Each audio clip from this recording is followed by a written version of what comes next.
এখন তুমি কোথায় আছো, কেমন আছো,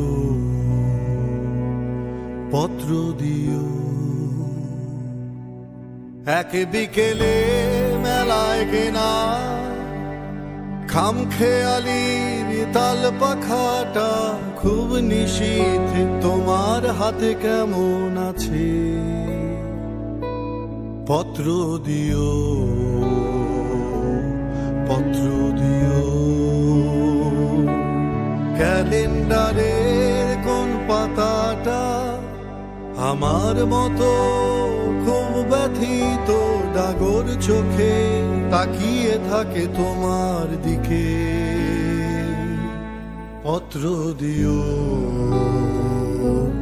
পত্র দিও।